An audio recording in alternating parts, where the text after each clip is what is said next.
First up at noon, we're following developing news in Olive Township. We have been covering this since 9 o'clock this morning when flames began ripping through the Faith United Reformed Church. To show you how big these flames were, here's a view from our sky cam in downtown Holland, and you can see the smoke flowing into the sky from nearly 10 miles away. 24-hour News 8's Tom Hillen has been streaming updates on Facebook Live as he gets them, and we're bringing you the very latest in this every single step of the way. Tom joins us now live from the church with what he's learned now from the scene. Tom?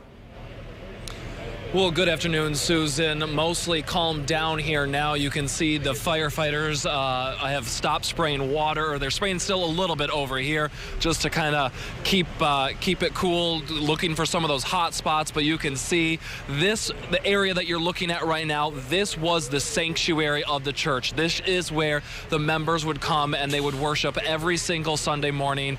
It is believed this is where this fire started, but again, so early on to know what may have caused that. We know that calls started coming in around 8:45 this morning. In fact, the pastor was one of the first people here on the scene to see flames shooting out of the church. Witnesses that we have been speaking with here this morning say they saw the smokes and the flame first primarily around the steeple here. So it has been very active scene ever since we got here shortly after 9:30. And the fire crews here now, again, just mostly working to put out those hot spots. So again, we spoke with the pastor of the church shortly after things had calmed down, and this is how he described the morning as he got on scene. Once I saw the fire in the top, I unlocked the back doors so that the first responders could come and do what they needed to do. But at that point, really, the smoke and flames had been really localized to the steeple at that point, so there was no need to really go in or try to save anything or anything like that.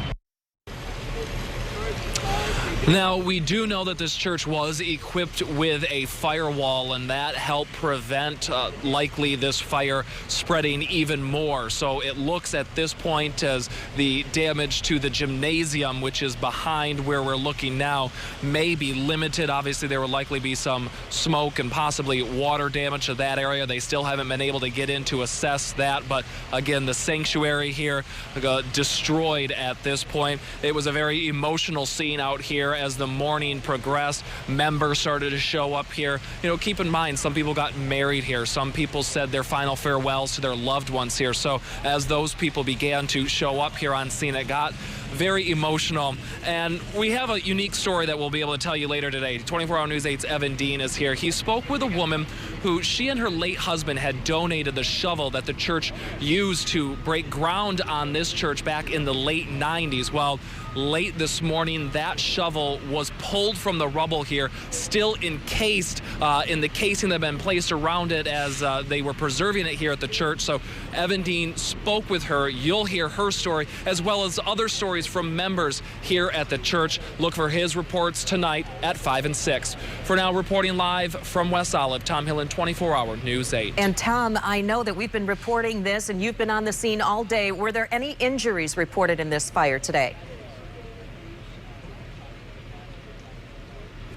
No, Susan, no injuries reported. No one inside this church when that fire broke out. So the pastor saying very grateful for that. Obviously, they're thankful no one was hurt. And also, they say that they've received an outpouring already. Just within a short amount of time, word started to spread here of the fire at Faith United Reformed Church. And other churches in the area started to reach out and say, we know that you guys need to hold service on Sunday morning. We're going to offer our sanctuary. Some of the schools in the area have offered their gymnasium. So it just shows you it took a very short amount of time for the word to spread what was happening here and people to come to start helping out. And for that, the church is very grateful as they look forward to being able to still worship together despite the tragedy that you see here behind me today.